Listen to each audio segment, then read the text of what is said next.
ಇನ್ನು ಕಾವ್ಯ ಅವ್ರಿಗೆ ಗಿಲ್ಲಿ ಇಂತಾನೆ ಇಲ್ಲಿ ತನಕ ಬಂದರು ಕಾವ್ಯ ಅನ್ನುವಂಥ ಮಾತುಗಳಿಗೆ ನೀವೇನು ರಿಯಾಕ್ಟ್ ಮಾಡ್ತೀರಾ ಕಾವ್ಯ ಅವರೇ? ಅದು ಹೆಂಗಾಗ್ಬಿಟ್ಟಿದೆ ಅಂದರೆ ಇವಾಗ ನನಗೆ ನನ್ನನ್ನು ಜನ ಎಷ್ಟು ಇಷ್ಟಪಡ್ತಿದ್ದಾರೆ ಅನ್ನೋದು ಬಂದು ಹೇಳ್ತಿದ್ದಾರೆ ಗೊತ್ತಾ. ನೀವು ಅತ್ತಾಗತ್ವಿ, ನೀವು ನಕ್ಕಾಗಿ ನಕ್ವಿ, ನೀವು ಹಂಗಿದ್ದಾಗ ನಮ್ಗೆ ಬೇಜಾರಾಯ್ತು, ಹಿಂಗಿದ್ದಾಗ ಬೇಜಾರಾಯಿತು ಅಂದಾಗ ಈಗ ನನಗೆ ಅದನ್ನು ಡೌಟಲ್ಲಿ ಇರ್ತಿದ್ದೆ ಒಳಗಡೆ ಇದ್ದಾಗ, ಯಾಕೆ ಹಿಂಗೆ ಹೇಳ್ತಿದ್ದಾರೆ ನನಗೆ ಮಾಡ್ತಿಲ್ವಲ್ಲ ಅಂತ. ಬಟ್ ಕ್ಲಾರಿಟಿ ಸಿಕ್ತು ನನಗೆ ದಟ್ ನನ್ನನ್ನು ಇಷ್ಟಪಡೋವಂಥ ಜನ, ನಾನು ಹೆಂಗಿದ್ದೀನಿ ಅನ್ನೋದಕ್ಕೆ ಇಷ್ಟಪಡೋವಂಥ ಜನ ಇರೋದಕ್ಕೆ ನಾನು 4th ಪ್ಲೇಸಲ್ಲಿ ಬಂದು ಫಿನಾಲೆವರೆಗೂ ಬಂದು 4th ಪ್ಲೇಸಲ್ಲಿ ಬಂದಿದ್ದೀನಿ. ಗಿಲ್ಲಿಯಿಂದ ಕಾವ್ಯ ಅನ್ನೋದನ್ನು ನಾನು ಅವತ್ತೂ ಹೇಳಿದೆ, ಇವತ್ತು ಹೇಳ್ತಿದ್ದೀನಿ. ನಾನು ಅದೇ ಹೇಳಿದೆ, it's not a couple show.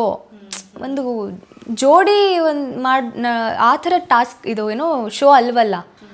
Just ಹಾಗೆ ಅದಕ್ಕೋಸ್ಕರ ನಾನು ಅಲ್ಲಿವರೆಗೂ ಬಂದೆ ಅನ್ನೋದಕ್ಕೆ ಕಪಲ್ ಶೋ ಅಲ್ಲ ಇದು. ಸೊ ಅದು ಬಿಟ್ಟು ಬೇರೆ ಏನೋ ಮಾಡಿದ್ದೀನಿ, ನನ್ನ ವ್ಯಕ್ತಿತ್ವ ಏನೋ ಅಂತ ತೋರಿಸ್ಕೊಂಡಿದ್ದೀನಿ, ಅದಕ್ಕೆ ನಾನು ಅಲ್ಲಿವರೆಗೂ ಉಳ್ಕೊಂಡಿರೋದು ಅಷ್ಟೇ. ಇನ್ನು ಟಾಸ್ಕ್ ವಿಚಾರದಲ್ಲಿ ಎಲ್ಲೋ ಒಂದು ಕಡೆ ಕಾವ್ಯ ಅವರು ಡಲ್ ಆದ್ರ ಅಂತ ಹೇಳಿಬಿಟ್ಟು.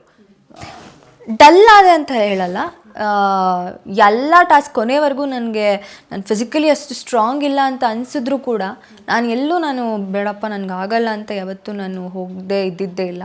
ಪ್ರತಿ ಸಲ ಟಾಸ್ಕ್ ಅಂತ ಬಂದಾಗಲೂ ಐ ವಾಸ್ ದ ಒನ್ ನಾನೇ ಇನಿಷಿಯೇಟ್ ಮಾಡಿ ನಾನು ಹೋಗ್ತೀನಿ ಅಂತ ಹೋಗಿ ಆಡಿರೋದು.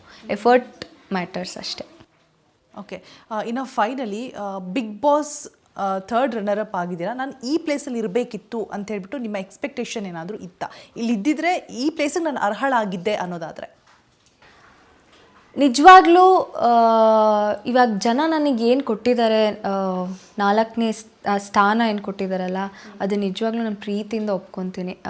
ಅದಕ್ಕೆ ಮುಂಚೆ ಇವರು ರವಿ ಸರ್ ನಮಗೆ ಒಂದು ಆಪ್ಷನ್ ಕೊಡ್ತಾರೆ, ದುಡ್ಡು ಕೊಟ್ಬಿಟ್ಟು 15 lakhs ಇದೆ ತೊಗೊತೀರಾ ಇಲ್ಲ ಯಾರಾದರೂ ಹೋಗ್ತೀರಾ ಅಂದಾಗಲೂ ಅದನ್ನು ನಾನು ಡಿನೈ ಮಾಡಿದೆ. ನಾನು ತೊಗೊಳ್ಳಿಲ್ಲ, ಯಾರೂ ತೊಗೊಳ್ಳಿಲ್ಲ, ನಾನು 4 ಜನನೂ ತೊಗೊಳ್ಳಿಲ್ಲ. ಯಾಕಂದರೆ ಇಷ್ಟು ದೂರ ಬಂದಿರೋದೇ ಜನರು ಓಟಿಂದ. ಸೊ ಇಲ್ಲಿಂದ ಹೊರಗಡೆ ಹೋದರೂ ಜನರು ಓಟಿಂದಾನೇ ಹೋಗೋಣ ಅಂತಲೇ ಒಂದು ಇತ್ತು. 15 ಲಕ್ಷ ಇಟ್ಸ್ ನಿಜವಾಗ್ಲೂ ಒಂದು ಹ್ಯೂಜ್ ಅಮೌಂಟ್ ನಮಗೆ. ಅದು ನಮ್ಮಂಥ ಫ್ಯಾಮಿಲಿ ಮಕ್ಕಳಿಗೆ ತುಂಬ huge amount. At the same time game ಅಂತ ಬಂದು ನಮ್ಮನ್ನು ಅಲ್ಲಿವರೆಗೂ ಕರ್ಕೊಂಡು ಹೋಗಿದ್ದಾರೆ ಅಂತಂದಾಗ ದುಡ್ಡು ತೊಗೊಂಡು ನಾನು ಬಂದುಬಿಟ್ರೆ ಯಾರಿಗೆ ಗೊತ್ತು, ಅವ್ರು ನನಗೆ ಇನ್ನೂ ಜಾಸ್ತಿ ನನ್ನನ್ನು ನೋಡೋದಕ್ಕೆ ಪಡ್ತಿದ್ರೇನೋ ಅನ್ನೋದು ಇರುತ್ತೆ. ಸೊ 4ನೇ ಸ್ಥಾನಕ್ಕೆ ನನ್ನನ್ನು ತಂದು ನಿಲ್ಲಿಸಿರೋದಕ್ಕೆ ಥ್ಯಾಂಕ್ ಯು ಸೋ ಮಚ್ ಅಷ್ಟೆ.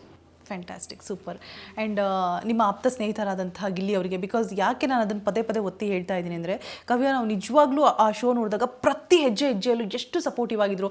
ಕಾವ್ಯಂಗೆ ಯಾರಾದರೂ ಏನಾರು ಅಂದರೆ ಅವರು ದನಿ ಎತ್ತುತ್ತಾ ಇದ್ರು. ಅಷ್ಟು ಕೇರಿಂಗ್ ಆಗಿರ್ಬೋದು. ಒಂದು ಒಳ್ಳೆ ಅತ್ಯದ್ಭುತವಾದ ಸ್ನೇಹಿತ ನಿಮಗವರು. ಸೊ ವಿಶ್ ಮಾಡಿದ್ರಾ, ಕಾಲ್ ಮಾಡಿದ್ರಾ ಅವ್ರಿಗೆ?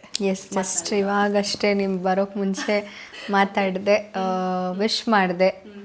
ಸುದೀಪ್ ಸರ್ ಮನೆಗೇನೋ ಹೋಗ್ತಿದ್ದೀನಿ ಅಂತ ಹೇಳ್ದ.